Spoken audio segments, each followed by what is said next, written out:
Do anything with the newspaper? I'd like to call this meeting of the Lammersville Unified Board of Education to order at 7 o'clock. Just a reminder, this meeting is being recorded and live streamed, so please silence or turn off your cell phones at this time. And I guess since I didn't ask anyone else, I will lead us in the Pledge of Allegiance.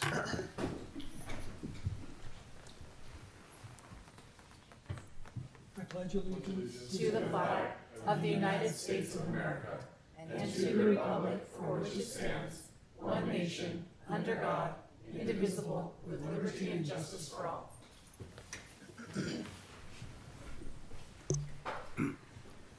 Roll call, please. Lisa Boulay. Here. Vanita Daniel. Here. Samik Modi. Here. Stephanie Olson. Here. David Pombo. Here. Donovan Rudish. Here. Approval and/or corrections to the agenda. There are none. Move to approve the agenda. Second.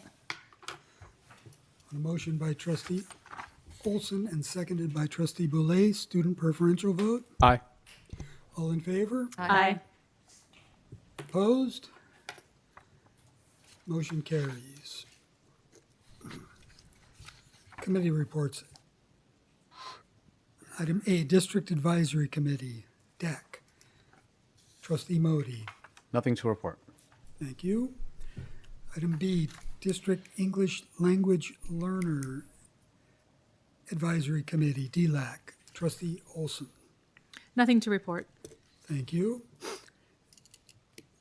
Education Committee has nothing to report. Item D, Facilities Committee, Trustee Olson, Nothing to report. thank you. Item E, Policy Committee, Trustee Daniel, We have a discussion item on mobile communication devices board policy, and that is all we have for policy committee. thank you. Item F, Safety Committee has nothing to report. Item G, Wellness Committee, Trustee Boulay, Nothing to report. thank you. Moving on to item 4, Governing Board Reports. Trustee Olson, Thank you, President Pombo.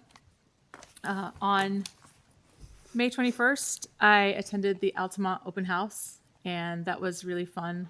I spent a lot of time in TK with balloons and happy children, and it was really cute to see some of the kids walking around. And one kid, after they seeing their class, they're like, "Am I allowed to see 5th grade too?" And I said, "You can see all the grades." And it was really fun to see them celebrating their school and kind of looking forward to the next year already. And that same evening, I attended the athletic open house at Mountain House High School, and that was really well attended. And I was really grateful to see so many coaches were able to make it to meet the incoming freshmen who are very interested in sports. It was very well explained, so parents know what to expect.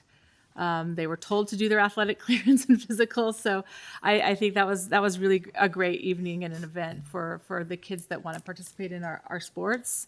And then that same evening, there was the drama showcase for the drama capstone projects, and I attended that. And I mean, the students are so talented. You know, they can sing, they can perform, and they can create their own numbers, which I thought was really well done. And then on Friday, May 22nd, I attended probably one of my favorite events in the district. I don't recall the exact year the tradition was started, Dr. Nicholas, but I love the tradition, and I know the kids do. It was the grad walk at each school site. I attended Cuesta's grad walk. And the seniors were so excited, and all the kids were so excited. I took a video of it, and in my video, you can hear the cheering. It's so loud from all the kids around the school. And just one thing I wanted to share with the board that I thought was really significant is there was a student who attended Cuesta through 8th grade and moved to Arizona. He drove back specifically to come to grad walk and see all these people and celebrate. And I think that embodies the culture and spirit of our community at all the K-8s and what our kids experience. And I was just really grateful to see that kind of firsthand. It brought a tear to my eye. And then the last week of May, I got to be part of all the wonderful celebrations. On May 27th, I attended the Cordis 8th grade promotion, and with Dr. Nicholas, and it was a really wonderful promotion. The kids were all so supportive of each other, and you could tell that they'd had a great experience and were ready for high school.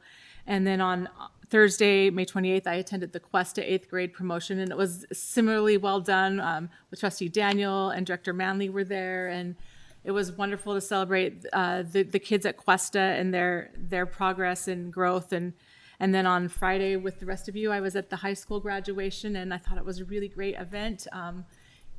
Sore back from standing so long for all those students, but I thought the students did a really, really great job. They were very well behaved, and I liked how they were cheering for each other so much. And so, it was just a wonderful event, and I'm just really grateful that we celebrate our students that way, so that they know that this place is always a place they can come back to. And that concludes my report.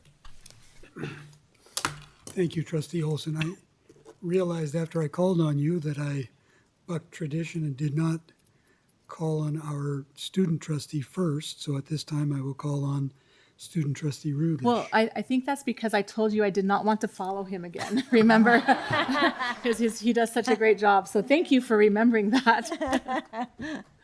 Good afternoon, Lammersville trustees, Dr. Nicholas and President Pombo. It's good to see you all now past the school year and into the summer. All students, I think, are excited for the summer, and so I'll share just the last few weeks of school and how our students felt about it. So with our last few weeks of school left, our seniors spent a lot of time saying their goodbyes and farewells before the last day of school. During finals week especially, all of our seniors came to school, and one cool activity they did is they brought some blank white shirts and markers, and they had people sign their names on the white shirts. So you had a lot of people just walking around with names all over their shirts. It was really cool. And if they weren't writing on the shirts, they were signing yearbooks, just saying goodbyes.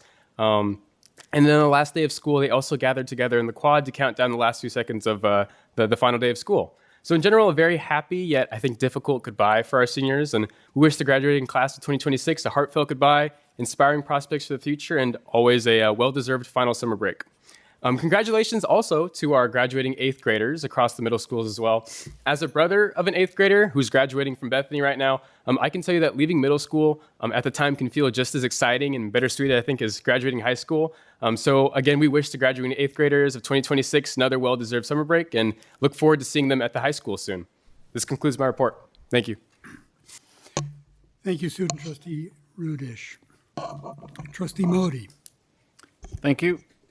On, one thing I forgot to mention at my last board report that I did complete the MIG finance course earlier in May.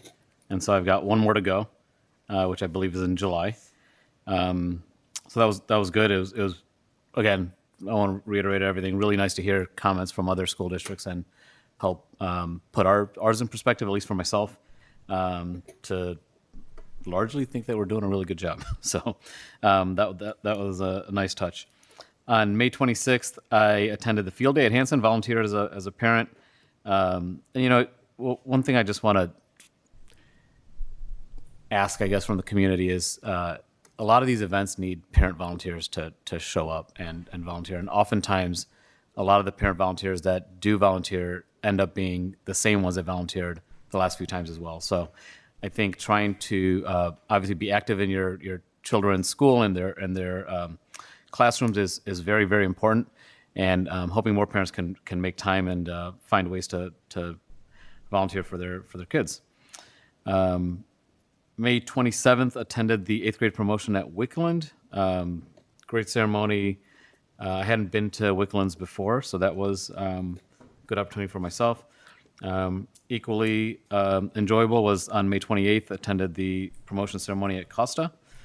And then on the 29th, along with the rest of my fellow board members, attended the graduation at the high school. And that concludes my report. Thank you, Trustee Modi. Trustee Daniel. Thank you, Preston. On May 27th, I attended the Hanson 8th grade promotion with Deputy Superintendent Harrison. And on May 28th, I attended the 8th grade promotion at Cuesta. Both were very well organized, and I just love going there early, watching all the baby pictures of the students. So that's a moment I always cherish. I would like to thank Trustee Olson for sharing about that beautiful moment at the grad walk. I remember my kids walking there, and I know it's a very, very special moment, not just for the grad kids, but also for the other kids and also the teachers. But that special moment definitely feels very special to the students as well as the teachers. Thank you. On May 29th, I attended the graduation of our Mountain House High School students, and it was, as always, great. I usually take back something from the speeches at the graduation event, and that particular event, I took back that I would like to be a multiplier. So that was a great speech by our principal. Thank you. I would like to congratulate all the 8th grade promotion students as well as our senior graduates. A very successful future. And lastly, I would like to say that I attended my nephew's high school graduation as well as 8th grade promotion, which got conducted in Florida, Jacksonville. I just have to say that unintentionally, I happened to compare our school promotion and graduation. And I have to say, our school, our district, does our promotions as well as graduations in style. It's just amazing. So I was so proud. I love my nephews, but I was so proud about our district. And thank you to everyone who puts in the effort to make it so special for each and every student, each and every parent, grandparent who is there, and every family member for them to have that beautiful memory going forth. So there ends my report, President. Thank you. Thank you, Trustee Daniel. Trustee Boulay. Thank you. On May 27th, I attended the grad walk at Wickland Elementary School, and I think out of all the events throughout the year, this is one of my favorites, but I also think it's a favorite of our graduates and the kids at the elementary schools, as well as the teachers, to see how far these kids have come. Later that evening, I attended the City of Mountain House Veterans Liberty Garden groundbreaking ceremony along with Dr. Nicholas, Trustee Olson, and President Pombo. So that's an exciting event that's happening and hopefully will be finished by Veterans Day. And then later after that, I attended the Lammersville Elementary School 8th grade promotion. And Lammersville always does such a great job with their promotion. Lots of very special memories and moments and components of their promotion. One of the things they added this year was the 8th grade students, the 8th grade promoting students who are also members of the band played the national anthem. So that was something new they did this year, and they did a really good job.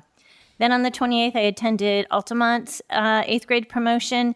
And on the 29th, I attended, of course, the high school graduation with everyone else that was up here. I do want to just extend my sincere thanks to all of the admin teams, all the custodial staff for getting the multipurpose rooms ready for the ceremonies, for getting the stadium ready.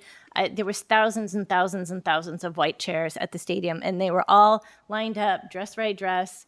So they did it. I'm sure it took hours, maybe even a couple days. I don't know. With our wind, maybe not, but they did a great job. So thank you to everyone who really made these events special for our kids. And that's all I have. Thank you.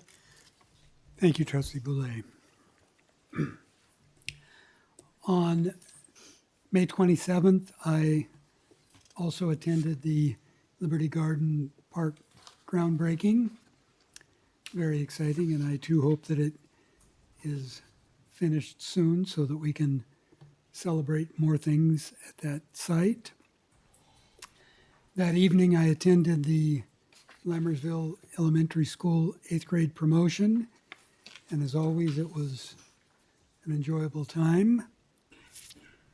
On May 28th, I attended the CSBA Capital Advisors Budget Workshop, and it wasn't all bad news, which is good.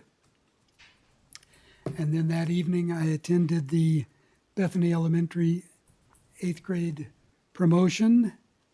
They did a wonderful job. I always enjoy seeing the kids and their families at the promotion ceremonies. And then on the 29th, along with the rest of the board and much of the district, I celebrated the Mountain House High School graduation ceremony. I always have a great feeling of pride, not only at the 8th grade promotions, but at the high school graduation ceremony. It's really neat seeing kids go from kindergarten all through our schools and graduate high school and move on to whatever their future pursuits take them. And that ends my report. Item 7, receiving of public comments. The entire board appreciates hearing from members of the community and public at large. The board shall give members of the public an opportunity to address the board either during or before the board's consideration of each agenda item. At a time so designated on the agenda, members of the public may also bring before the board matters that are not listed on the agenda of a regular meeting. The board may refer such a matter to the superintendent or designee or take it under advisement, but shall not take action at that time.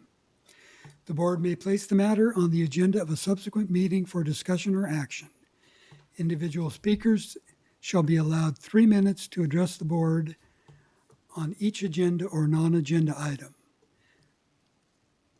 The board shall limit total time for public input on each item to 20 minutes. Are there any members of the public wishing to make a public statement or public comment at this time? Seeing none, I will move on to item 8, consent items for consideration. Actions proposed for consent are consistent with board-approved practices of the district. Excuse me, I added a word. I'll start over. Actions proposed for consent are consistent with the approved practices of the district and are deemed routine in nature. Trustees receive board agenda background information in advance of scheduled meetings and are prepared to vote with knowledge on consent items.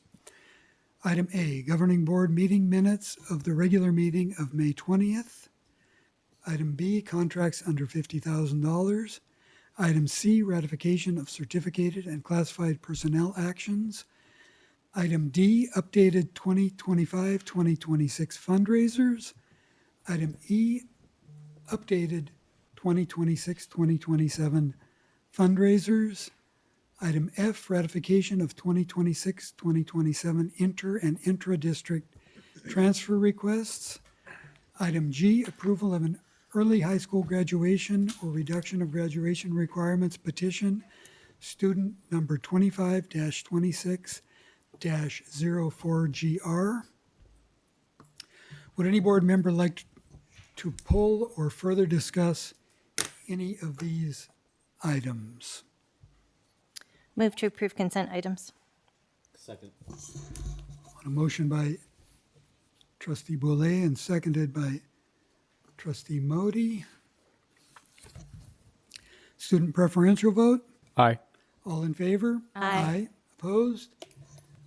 Motion carries. Madam Clerk, would you do the honors? With pleasure. We'd like to welcome the following 2025-2026 hires. Rima Bargava, regular ed instructional aide. Jeevan Gill, noon duty supervisor. Riham Sedki, noon duty supervisor. And for the 2026-2027 school year, Benjamin Brown, high school vice principal. Trista McCombs, MHHS English teacher. Sheree McConnell, occupational therapist. Natalie Reese, behavior specialist. Cassandra Skelton, MHHS associate principal.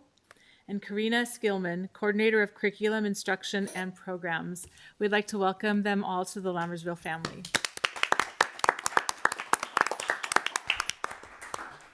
And at this time, I would like to call Cassie Skelton up if she'd like to say a few words.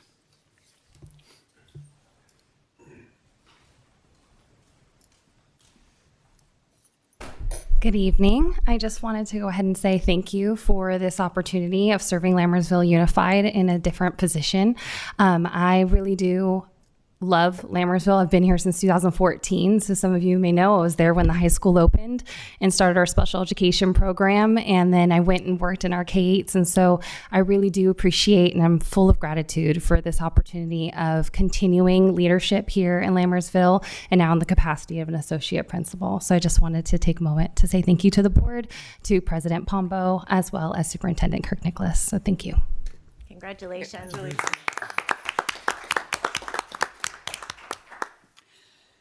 I'd also like to call Benjamin Brown forward if he'd like to say a few words.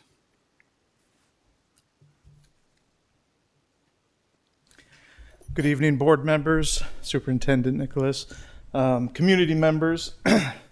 I'm grateful to be here. I'm grateful for the opportunity to serve Lammersville Unified as a vice principal at Mountain House High School. What a reputation this district has for academic excellence and giving students opportunities. Super happy to be a part of it. Grateful to be here and just sharing my vision of bringing people together, building a strong campus where students can feel safe and excited to be at school, and getting to know the community members here. I look forward to serving everybody, and I thank you. Welcome.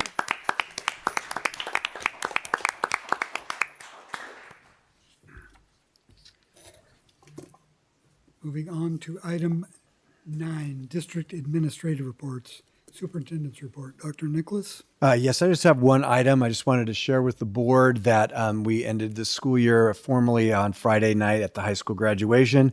And already this week, our principals and admin team and the cabinet out there in the audience are busy at work preparing for next school year. And they're doing a 3-day, we'll call it a retreat at the Professional Development Center, getting ready to continue our tradition of high quality instruction and providing great schools for our kids and community.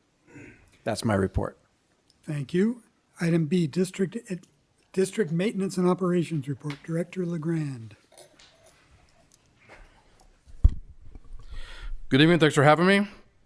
No operations report tonight. The pool, we're still waiting for that annoying little part for the autofill valve. It's still not here yet. So when it gets here, we will get that sucker in right away. Everything else is the pool is fine. Temperature, chemicals, solar, everything's good there. The grounds guys and I attended the EPIC presentations on the 13th of last month on a Wednesday. Our 4 interns, I thought, did really great presentations. We're very happy with what they said. And we're looking forward to getting 3 of the 4 back next year. 3 of them are juniors and 1 of them graduated. So it was fun. We took a nice group picture. It was a good deal, good day. And the school year went really smooth for us. There were no issues with promotion, no issues with graduation. So I just want to thank all my staff for all their hard work all last week, getting everything set up, prepared, ready to go. So everything looked good for promotions and graduation. Updating our projects. So we've been talking about fire sprinklers and the portables. The maintenance guys and I went in Monday. We moved all the furniture and the portables to the side walls. The sprinkler pipes are going down the middle. That's from our end, it's ready to go. Construction starting on Monday, putting that in. It's supposed to run all the way through summer up into the end of July. The emergency lights at the high school, the board approved. Last time I was up here, thank you for that. That project's done. Cross that off the list. The south fields, we had our construction meeting this morning. The field house, if you've been out there, the field house has gone vertical. The perimeter walls are up. They're working on the interior walls this week. The trusses are supposed to arrive next week and they'll be stood up. And then the following week, they'll start putting the roof on. So good deal on that. Pombo, we had our construction meeting this morning. Everyone's working really hard to get the school site finished. We are still on schedule for furniture delivery on Monday, July 13th. The Cuesta Montessori, the floor replacement the board approved, that's project's complete. Crossed that off the list. The Casa Field, the rehab is going well. If you've been out there, the grass is really taking off, especially the ryegrass is probably almost a foot tall at this point. We're going to leave the temporary fence up for the foreseeable future, take it down sometime mid-ish July, mow and get ready for the students to come back in August. The new kindergarten equipment at Wickland is here. We're going to start demolition tomorrow. If anybody's free, want to come out and hang out at Wickland for a while, we'll be out there. Hope to have it all demoed by Friday, and I would love to get the whole project done by next Friday. That's a goal, knock on wood. Because after that project, we have to go out to Lammersville and figure out how to move that backstop from the southeast corner to the northwest corner. So that'll be our next project on the list. And then once that's done, we'll be able to rehab that field where the infield is, and we got to fix the sprinklers and do the whole field thing on there. The playground Altamont's on the board agenda for tonight. You may remember both those playgrounds were noted in the Keenan property inspection as needing some serious attention. So if we could, that'll be approved tonight. The track at Altamont, last time I was up here, talked about getting it resurfaced. That's scheduled for this month. There are a couple places that hold water with either the sprinklers or rain, call them bird baths, about yay deep or so. We're going to try and smooth those out, reseal the whole track, and then restripe it. And that's all I have. We don't have any openings, and that's all I have. Questions or comments by the board? I'd just like to thank you and your staff for all your hard work, especially all the work you put in for the promotions and graduation ceremonies. Everything went off. Thank you. I well, appreciate that. We appreciate Thank you. it. Thank you. Thank you. Moving on to item 10, action items. Item A, consider approval of a new 3-year contract with CDW-G Google Workspace, annual subscription for artificial intelligence licenses, and one-time audit service. Total cost for the 26-27 school year, $51,587.60. Staff report? Yes, this is the services and the programs and tools we're using related to our AI programs and what we're doing with it. So we recommend approval. Questions or comments by the board? I have a question. So, on the annual subscription for Google AI, the quantity number is mentioned as 80. So how are we planning distributing the licenses? The 80 licenses? Can I take a shot? Do you have the answer? I think you Yeah, answered. I didn't understand the question, but it sounded like you were asking about the distribution plan for a quantity of 80. 80. So my understanding is there are 80 licenses that we have bought. Is my Okay, understanding yeah. correct? Sean isn't here, so I was waiting for someone to volunteer. So we want to thank. I think you answered it for me. I think you answered it for me the last meeting. But go ahead. Yeah, it's additional licenses for the additional staff to have access to Gemini. We did a training Tuesday for support staff, office supervisors and attendance clerks and key staff around the district. Those licenses are to support that group. Okay. So the bulk of the district staff already has licenses, and these are just additional, correct? We add as we train, so that they before they start their training, they get a chance to play with it a little bit, and then they get trained, and then they can use it after the fact. So we don't give them the license until after we've done training. Okay, thank you. So my follow-up question would be, so that means we may be seeing the same and adding more licenses in future, depending upon the training, or do you? Not in the see short-term future. No, maybe a few, depending on our staffing for the fall, but we should be good for the fall. that? Sure. Thank you. You're welcome. And I believe that timing it trues it up to the main contract that we've got for the bulk of the agreements, so that when we renew the next time, it'll be current plus 80 all in one agreement. Is that? Yes, that's what we talked about last time. Yeah. Remember that. Okay. Yeah. Yeah. Yeah. Thank you. Good. Thank you. Okay. I will entertain a motion. Move to approve of new 3-year contract with CDWG Google Workspace, annual subscription for artificial intelligence licenses, and one-time audit service. Total cost for the 2026-2027 school year, $51,587.60. Second. A motion by trustee Olson and seconded by trustee Boulay. Student preferential vote. Aye. All in favor? Aye. Opposed? Motion carries with 5 ayes. Item B, consider approval of annual contract renewal with mgtams.net for managed services for the 2026-2027 school year. Total cost $133,895.22. Staff report. Yes, this is the district network and all the services that come with it. We recommend approval. Questions or comments by the board? Move to approve the annual contract renewal with MGT/AMS.net for managed services for 2026-2027 school year. Total cost $133,895.22. Second. On a motion by trustee Boulay and seconded by trustee Daniel, student preferential vote. Aye. All in favor? Aye. Opposed? Motion carries with 5 ayes. Item C, consider approval of declaration of need of fully qualified educators for the 2026-2027 school year. Staff report. Yes, we do this every year. This is the board giving permission to staff to, in the effort to fill staffing, to reach out to probe type teachers, PIPs, STIPs, probe zeros. It's part of the California permission system to fill schools with teachers, and we recommend approval. Questions or comments by the board? Move to approve the declaration of need of fully qualified educators for the 26-27 school year. Second. On a motion by trustee Modi and seconded by trustee Olson, student preferential vote. Aye. All in favor? Aye. Opposed? Motion carries with 5 ayes. Item D, consider approval of new classified job descriptions and salary effective July 1st, 2026 for a production chef and a production assistant. Staff report. Yes, this food service funded positions will serve the high school and assist with the large number of students and the production of food on the daily to feed the herd. Questions or comments by the board? Move to approve the new classified job descriptions and salary effective July 1st, 2026 for production chef and production assistant. Second. On a motion by trustee Boulay and seconded by trustee Olson, student preferential vote. Aye. All in favor? Aye.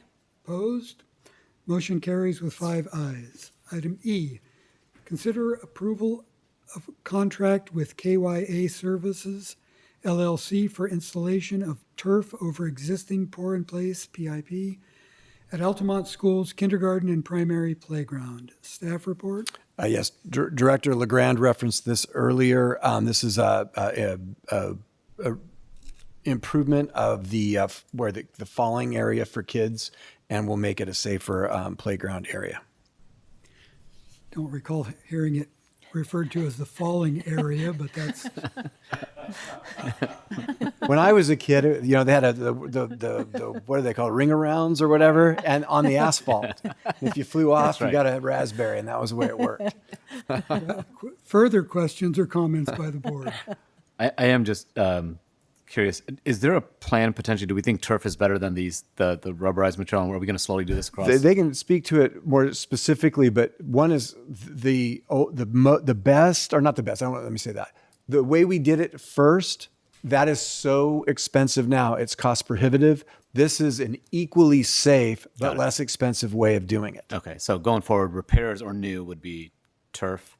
This would, unless something better comes Okay, along. and Yeah. so is it fair to say that Pombo will be turf then? Pombo will be.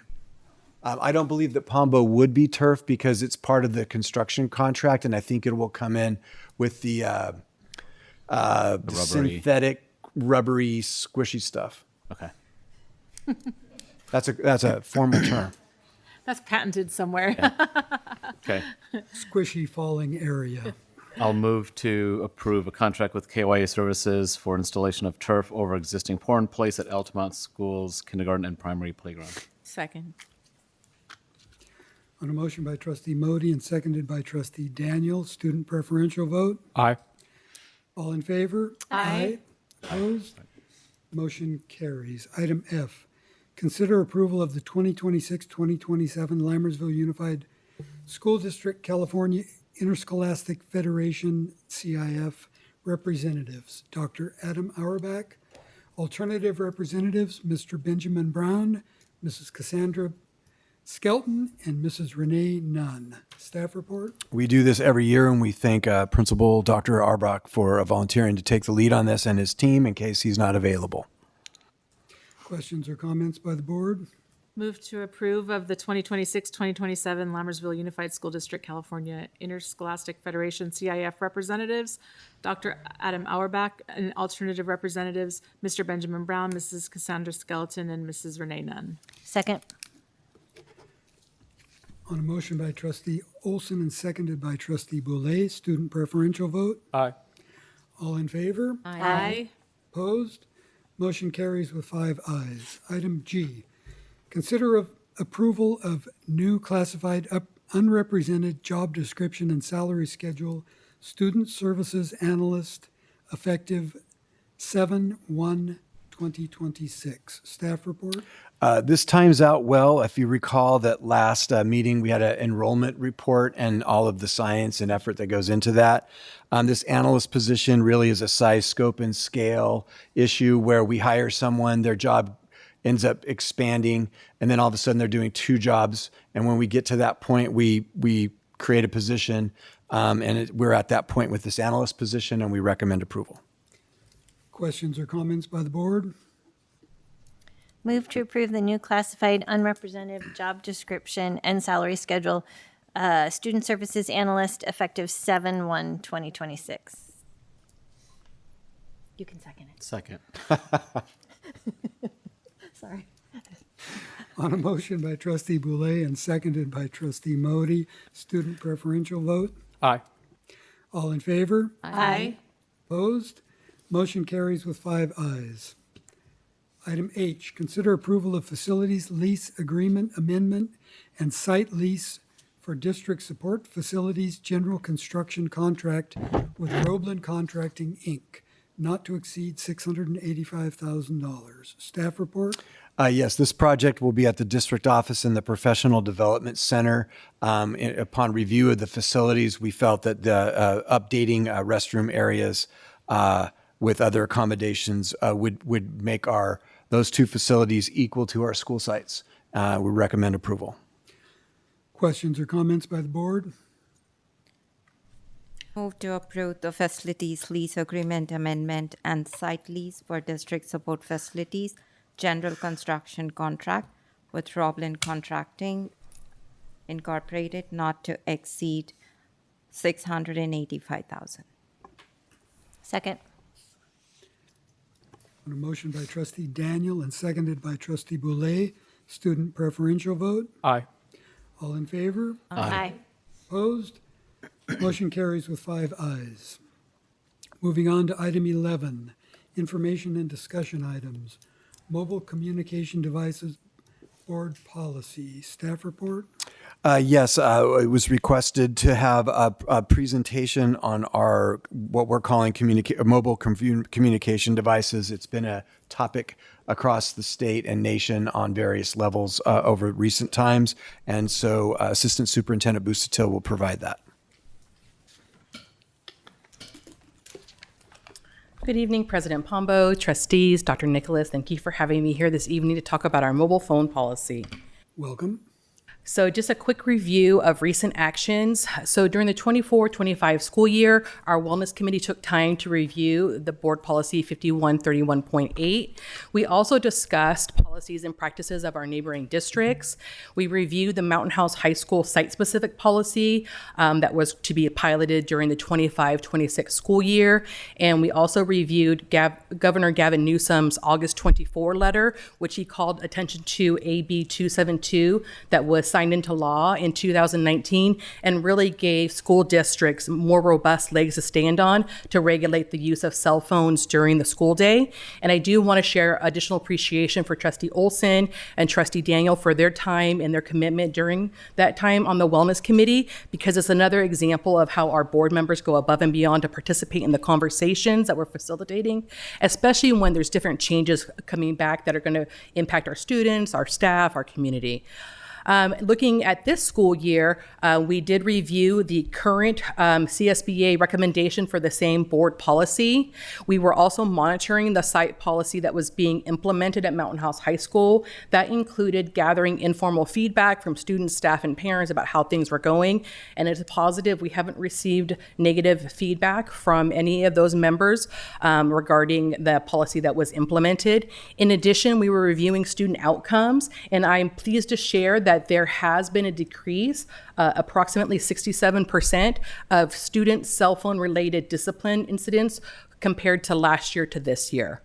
In addition, based off of the pilot that happened at Mountain House High School that was very successful, changes are being drafted in preparation for the 26-27 school year, so that we'll have something similar in the K-8 handbooks, the TK-8 handbooks, with, of course, some adjustments that are suitable for an elementary school campus.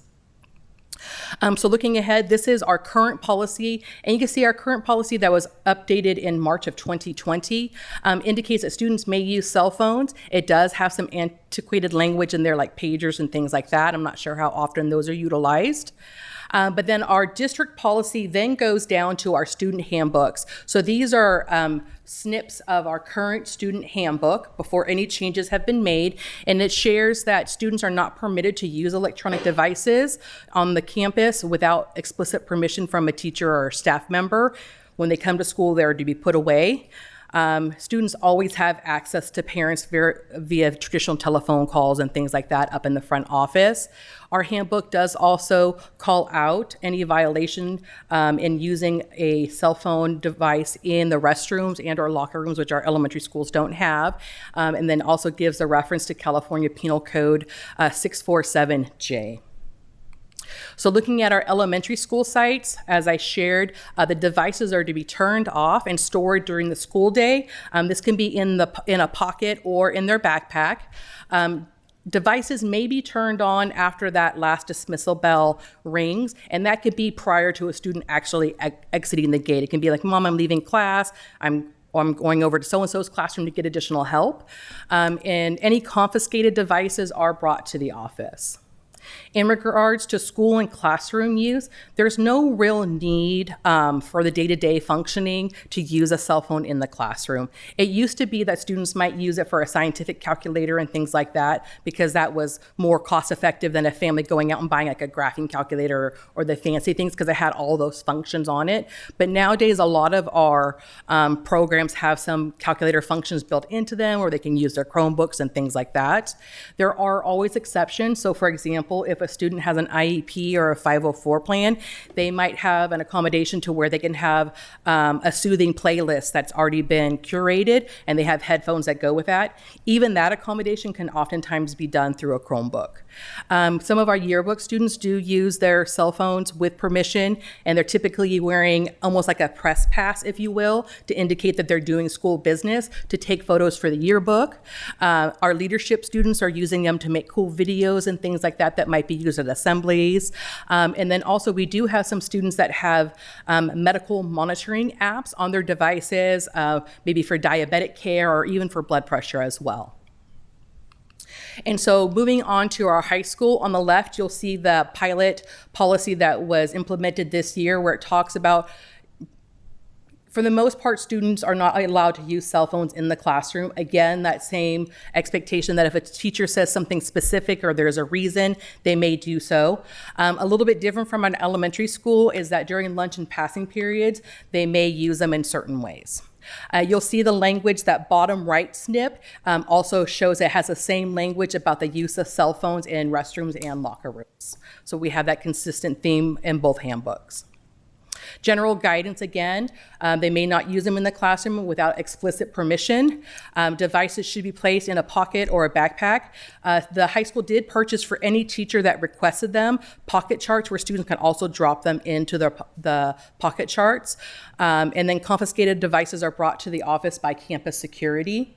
The high school is a little bit different. They do utilize student devices for things like the 5-star, where they have their school ID, they have their electronic hall passes where they scan out using a QR code. But if a student did not have a personal cell phone device, they could do those same things. A teacher could manually input a student's ID number, and if they were in a hall, a campus security could ask the student for their ID number and pull up and know that it was okay for them to be out of the classroom at that time. There is also a Saturn app that has a class schedule that students might access. And then again, the camera and the video for things that might be civic action projects, accountable talks, and things like that. Because sometimes the Chromebook video features, there's something a little bit different than you can do on a personal cell phone device. Going on to the board policy that is pending approval. Again, you see that they have updated the language to take out some antiquated terms like pagers, and they're talking more generally about smartphones and mobile communication devices. It also specifically calls out that reference to the Assembly Bill, to where it says that a superintendent or a school board can make changes to policies to make sure that the safe campuses about cell phone use and things like that on campus. It also specifically mentions about when a cell phone is to be searched, that we have to have parent consent, which is a little bit different. Prior, a student could provide consent and a phone could be looked at. This one requires parent consent. And then it also will incorporate, if approved, the reminder that we need to make sure that we're updating those board policies. Any questions? I do not have questions, but I just wanted to share a couple of things. First of all, thank you for recognizing our effort, Trustee Olson and mine effort in the Wellness Committee. And also, as per your share, you mentioned that the disciplinary actions have reduced a lot after the pilot program. Is my understanding That's correct, yes. Thank you. So I have been... So this is a comment that I have been hearing from the students of our community, where I've been talking to them about just to understand how the pilot program is going on, to hear from the students, to hear their voice. So there were a few students who shared with me that, yes, there are classes where they have to place the phones in the pocket, phone pocket, and that really helps them when they're testing, not distracted. But they are also observing students who are having burner phones. Yes. And they are, using that. They're using it to cheat or things like that.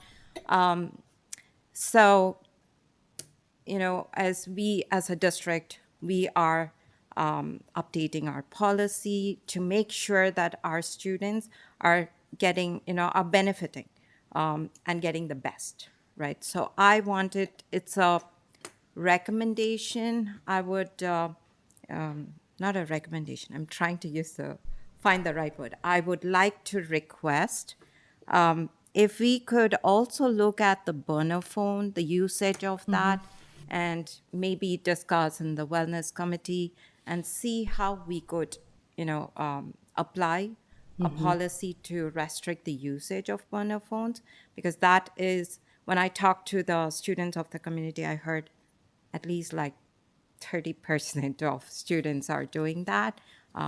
So if we could do that, it would definitely enhance our students' performance. Wouldn't those phones fall under the same rules as any other phone? Yes, and so site and district staff are aware that students often have more than one cell phone. So it could be because they got a new phone and their parents didn't turn in the original phone, so they have another one lying in the drawer. And many of the phones it's not like an old flip phone, or there could be more traditional burner phones. And so there are additional consequences that do come, because that's adding an additional layer of deceit on top of it. And so yes, we can address it through the same means of our mobile communication policy, but then there's also an added layer of the deceit and deception that comes with it as well, which is additional layers of conversation and discipline action, because at the end of the day, we want our students to be of positive character. But we can definitely engage in a more robust conversation about that as well. Sure. Thank you. Thanks for the info. I appreciate it. Is there? I'm curious as to teacher feedback. So especially teachers, I guess, three categories. One is the high school teachers that have the pocket charts, high school teachers that don't have the pocket charts, and then, maybe we can talk about K-8 separately. But I'm just curious as to what the feedback has been. And I always worry about policies that require teachers to act as, policing the classroom versus, providing instruction. Right. I'm just curious as to what their feedback has been. So I did go and speak to every single school site in preparation for this evening, just to double check what I thought I knew, if it was fact or fiction. And so I did ask that specific questions about feedback from parents, feedback from students, and feedback from staff. And the staff has felt very supportive, partly I think because they're included in the wellness committee parts as well. And so part of staff going back is to also share, if I'm a teacher on the wellness committee, part of my responsibility is to share that what we've talked about. And so then that feeds the feedback into the handbook language being updated, potential policies being updated. And so we want to take like our district language, which is our policies, and is very broad in general. And that gives us flexibility to then tailor our school handbooks, both the elementary and the high school handbooks, down a little bit more. And then we have the site, which is all of our elementary schools utilize the same handbook. And then our high school, of course, is a little bit different because those students are a little bit older, different need. And then down to the classroom policies. And so that gives some of the flexibility to where teachers are able to implement what's the best fit for their school, their classroom setting. Maybe they don't want to manage a pocket chart with student cell phones because they don't want that responsibility, but their hard, fast rule is that your cell phone must be zipped up in a pocket. And that's like the non-negotiable. I think likely teachers are also very savvy. They know that, okay, I can have a pocket chart, but there's also an opportunity for those burner phones to be in there. So rather than do that whole thing, let's just make sure that students have it stored securely in a backpack or stored in a pocket. And so that's how we give them some of that flexibility to where there's this that supports them, and then it kind of keeps funneling down to what the specific needs are in their classroom. Have there been teachers that have gone back between the two? So someone who started off with a pocket chart and said, this isn't working, there's too many of these secondary phones and it's a lot more hassle, versus the teachers that said, okay, I don't want it, but hey, I think I do want it? There have been, from my understanding, there have been some teachers that have tried it out. Hey, do I want to do this pocket chart things? Because maybe they are using it for student attendance. I'm seeing all the phones in there. I know all my students are present. But it really gets to be like the day-to-day functioning. While there have been some teachers that have kind of gone back and forth, typically for the most part, they're picking a strategy that feels the most authentic to their teaching style, and they're continuing with that. They might make a pivot a little bit, like maybe next school year, but they're trying something out because our teachers are so savvy. They want to like really kind of give something a chance to kind of sink in, right? And see if it feels comfortable to them as well as their students, and then the feedback that they might be receiving directly from parents. And so while we've had some that have kind of transitioned back and forth, for the most part, they're sticking with what their preferred method was. Thanks. And then at one of the graduations, I won't say which one just to keep it vague, one of the student speakers specifically mentioned in the memories that they will remember is sneaking use of their cell phone. So this was at a K-8 promotion ceremony. Mm-hmm. And so I am curious of the feedback from the K-8 schools with, kids being, come out of the womb with a phone now and being used to it growing up. And then they get to school and they're like, oh my God, I got to go 8 hours without, or 6 hours without using a phone. What's that experience been, especially for the team? I don't personally think there's any valid use for a cell phone throughout the school day, especially at K-8. And so I'm curious as to the feedback or experience that, given that we've got restrictions at the K-8 schools, what's that experience been? So our students are very smart, and they find opportunities to kind of show how smart they are. And sometimes that's by skirting around rules or reinterpreting them. And so if I think back to like my own childhood, like the big thing was you can't have gum. So it's like, okay, how many classes could I get through with having the infamous gum that I'm not supposed to have? And so I think it's similar to like we talked about, AI and how students might use it for cheating, when they might have been copying an encyclopedia before or using the internet. It's kind of like that with something like technology as well. Students find ways, and they're very savvy to kind of skirt around things and to say, hey, I got away with X, Y, or Z. It's an opportunity for us to continue assessing how we're doing as staff, to be monitoring the rules that we've implemented and being firm, fair, and consistent with how those rules are enforced and having those conversations with parents. I know that's something that Dr. Frobert has been doing a lot in our SARB meetings about the impacts of cell phones and social media on students and performance, just like mental health performance and all of that. So it's about educating our families. And we have some opportunities going into next year to make that conversation beyond the school site, beyond the district and into the homes of our families about what are we doing to support students and their use or the need that they might feel to use devices constantly. And that's something that they're modeling off of many of our adults that we're seeing as well. And I just want to add that, like you said, students are so smart. And I'm a parent. I get outsmarted by my kids sometimes even at home. And I only have 5 kids to take care of, not like 2,500. And so I think we have to be careful when any policy that's crafted can't be like a police all. Like we're never going to be able to police everything. We couldn't even police gum back in the day, like she said. So I think that, being committed to monitoring it and enforcing it and being fair and consistent when it's caught is important. But the sad thing is that we can't control the decisions that each child makes all the time. We can just only encourage and set high expectations and deal with it as we go. So, I think that overly strict language in a policy sets staff up for discomfort and even students. So that's just my value add to that. But I was curious, you have feedback from the teachers. What about students? How are they feeling about it? Because, we are, they, like Trustee Modi said, they are used to having a phone all the time, but did they kind of adjust to it? Because I didn't hear any complaints from my one child. I actually posed that question to Dr. Auerbach about, hey, how much of a pushback did we get? And I think that even the school site administration was anticipating a little bit more pushback from students. But in some ways, it was almost like, I think, a happy relief that I can't talk to you right now. I can't text you right now or look at that video because there's this rule. And the high school did a very intentional job about pre-communicating that out prior to the school year starting.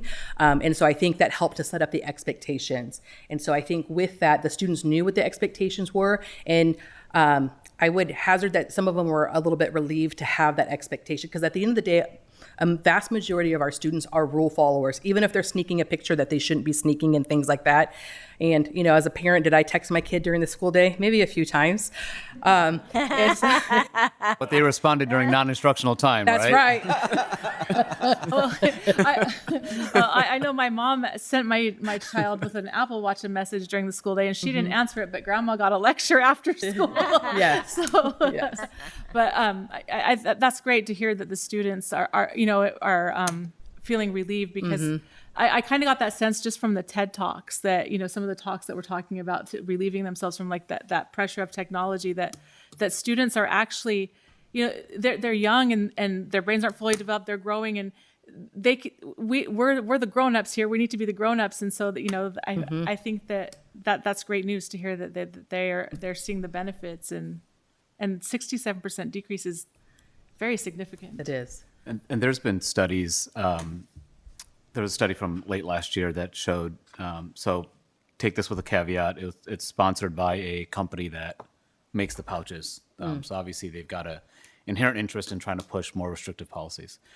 But it was done with Duke and University of Michigan and other reputable schools. But what they found was that the more restrictive cell phone policies didn't impact test scores, but it did positively impact student well-being. But what was interesting is initially it dipped a little bit and then it came up. And so there's like an adjustment period to expect, and then they saw relatively consistent improvement in student well-being. And there was a group that did studies back since the 70s. They've done serial analysis. So I agree with that, pretty much everything that's been presented. So the one question I have is, I'm gonna get technical, and maybe the English teacher can chime in. So the way the policy is proposed, it says it's permissive, and it says students may use smartphones during non-instructional time. So it's basically saying, here's when you can use it. But at our K-8 schools, we're saying we don't want you to use it at all bell to bell. which I agree with. So I'm not debating the actual how we're implementing it.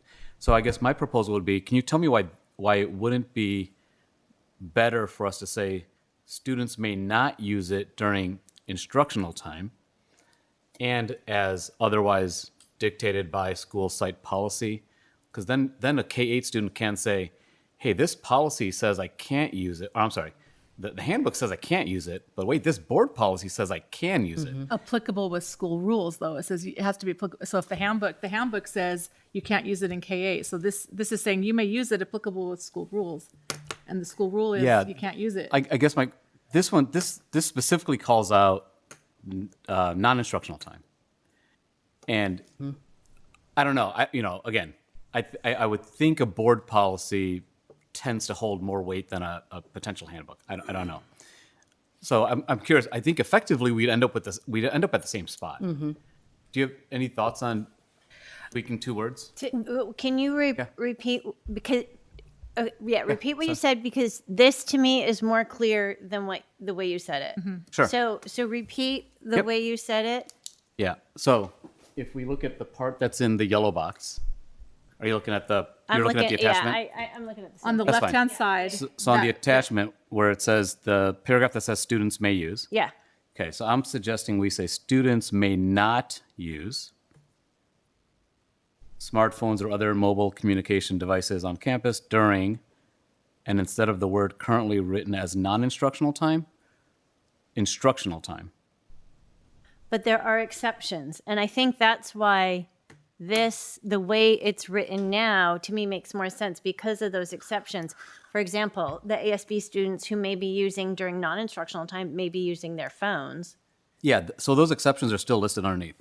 When it says, however, students shall not be prohibited, those are still listed. So those would still apply. No, but I think there's other ones too. Right. Like, I mean, student trustee readers, like when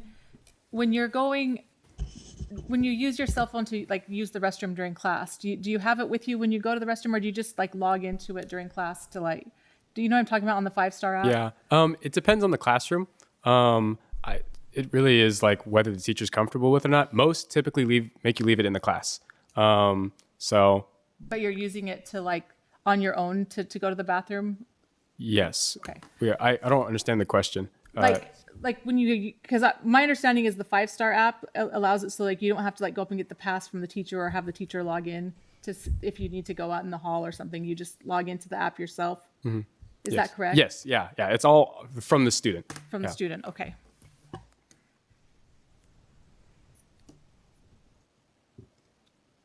Sorry, so I'm curious. Okay, so if we said you can't use it during instructional time, except for the emergencies, you're granted permission from the teacher, administrator, medical usage, or IEP, which are listed there, where would there still be a gap, I guess? Maybe I'm not following the... Repeat that again. Yeah, Sorry, I am getting lost. Yeah, no, it's okay. The only thing I'm trying to convey is I think my proposal, in my view, eliminates a potential conflict between the handbooks and the policy. That's all it does. And it keeps the intent and the interpretation and the execution all the same.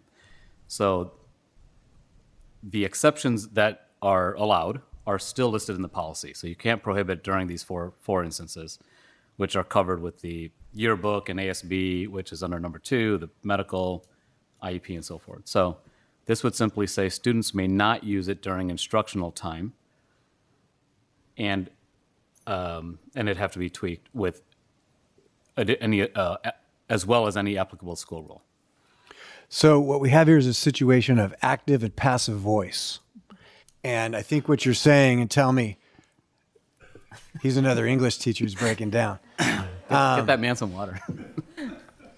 So I think what you're saying is in the K when it's active, saying you may not do this. And on this one, it starts with the passive way of saying you may use this. And I think what I hear you saying, if I'm wrong, I'm wrong.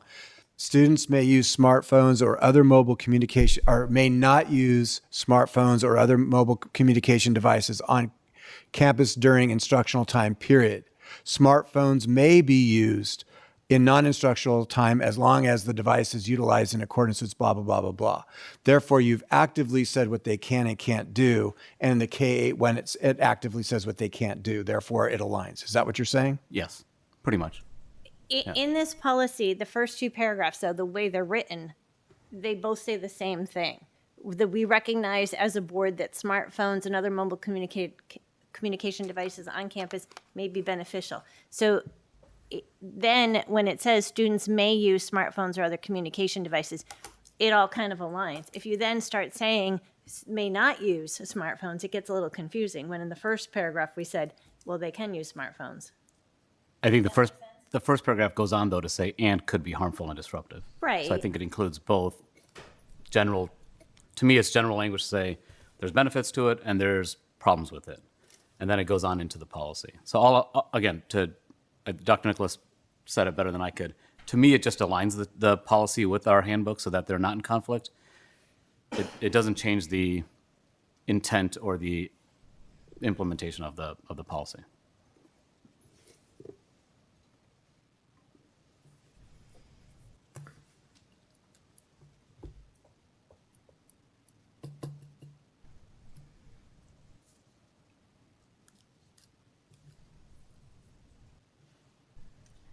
I'm never adverse to shoring up language. If there's a way to state better. I guess I'm just still hung up on, I don't see a conflict between the handbook and the, if the language can be improved, I'm all about that, even though I'm not an English major. I don't see it as a conflict with the handbook because it just references the handbook. So to me, that's not conflicting. It's not, the handbook's not saying something the policy doesn't say. The policy is saying you can do these things as long as it's allowed in the handbook, basically, is how I interpret it. So, I think it's a stretch to call it a conflict, but having said that, I'm not adverse to improving the language if we can make it sound better, if that made sense. I think so. Again, it's just, to me, it's an alignment thing, and that's all it is. I understand the alignment, but I'm rereading it with students may not use devices on campus during, you said, instructional time, right? Correct. And at that point, I understand we have those following circumstances, but I'm also thinking out loud as a teacher there. I'm just thinking, what if, as a presentation, as you mentioned, what if there was a need for a graphing calculator? What if there was a need for, some sort of a calculation? So at that point, if we are going to say may not use, then that's so strict. We're letting the teacher, restrict every possible, if there is a need for it. So the second exception says it when a say? teacher or administrator grants permission to the student. So all the exceptions that were presented would still apply. It doesn't stop us. Okay, It doesn't stop us from doing anything else. This literally doesn't change anything about how we execute it. It literally just a semantic change.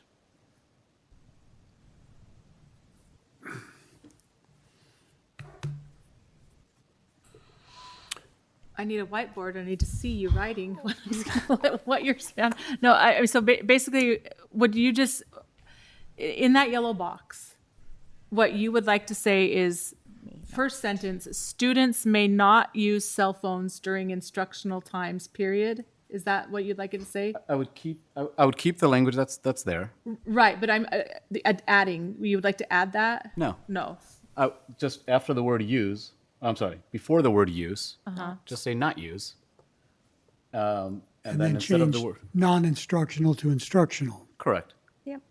Yeah. And then where's non-instructional time addressed in the policy if we don't have that little piece in there? So you're saying we don't need that language, that they can use it during non-instructional time?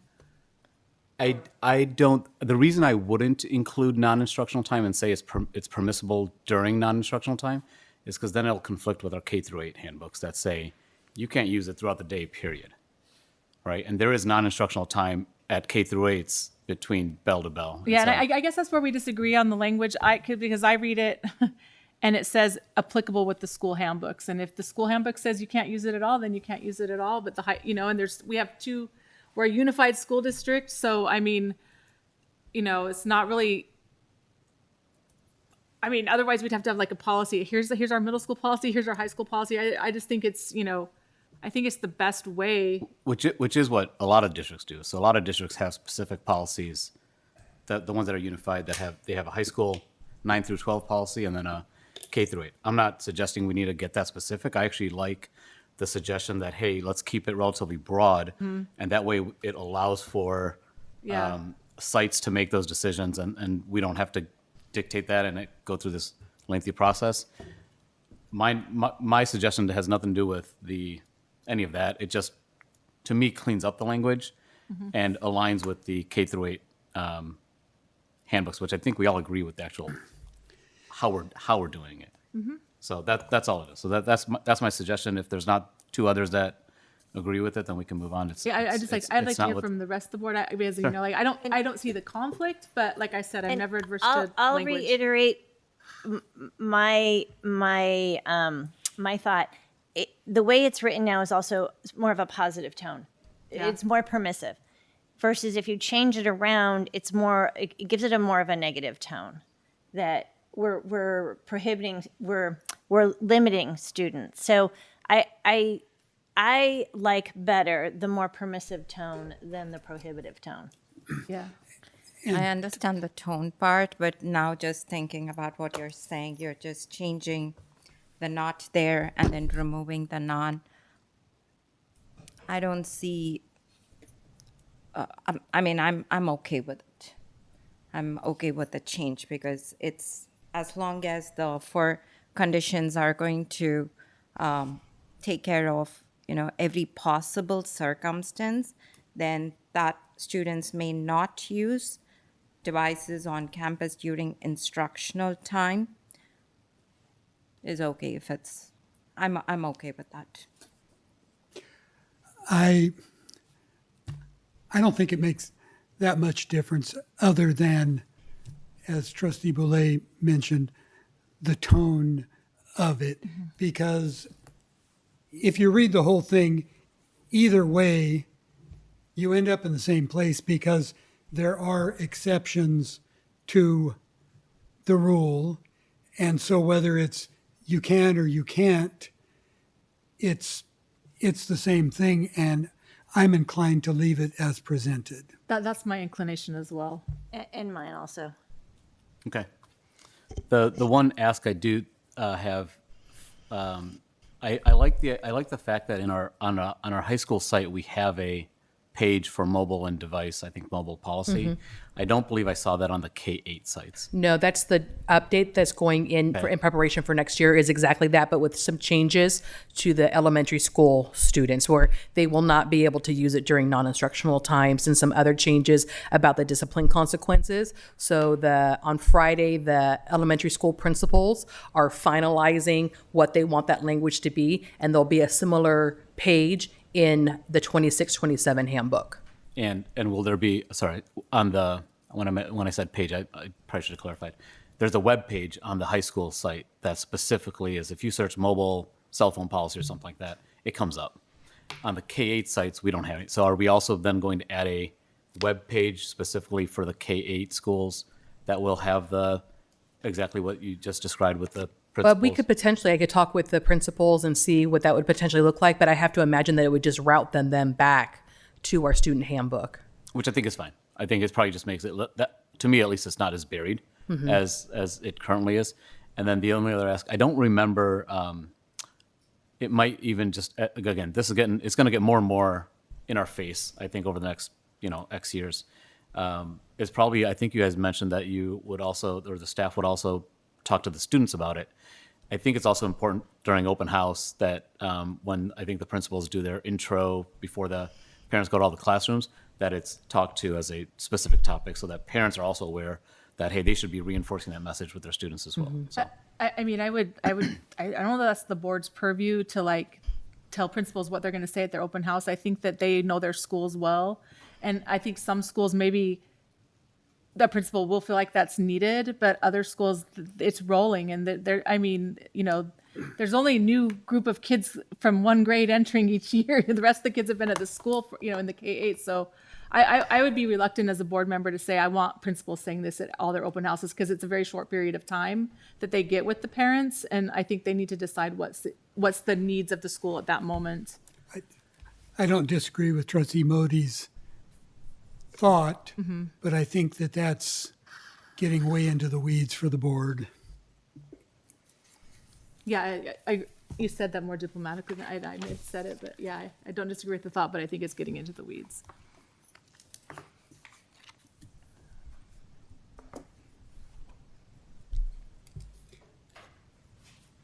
Thank you.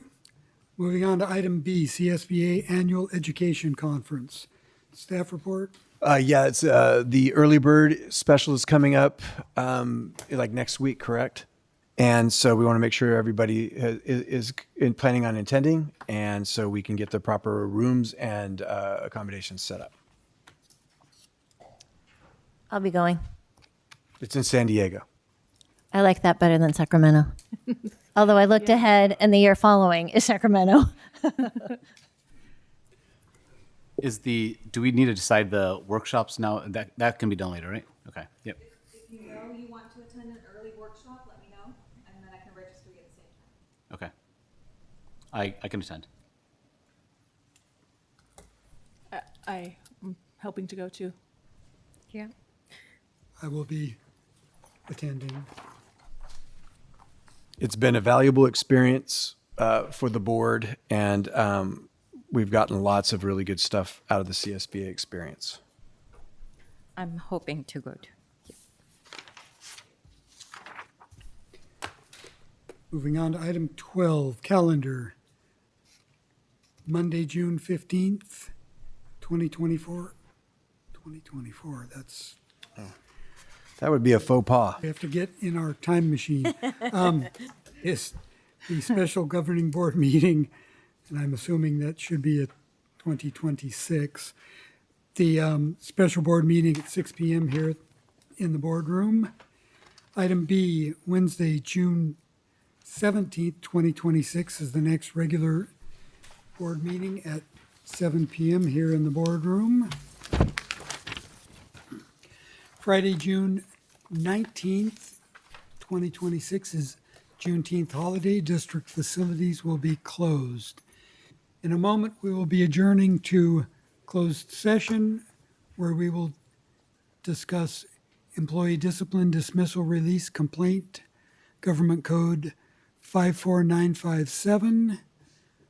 Item B, conference with Rio property negotiators, Government Code 54956.8 regarding various properties within Mountain House. Agency negotiator, Superintendent Nicholas, negotiating parties, Mountain House developers, Camilos, Trimark, Shea Homes, and under negotiation will be the price, terms of payment, or both. I will entertain a motion. Move to adjourn to closed session. Second. On a motion by Trustee Boulay and seconded by Trustee Olson, student preferential vote. Aye. All in favor? Aye. Opposed? Motion carries with 5 ayes. We are now adjourned to closed session. Thank you, everyone, for your attendance this evening, and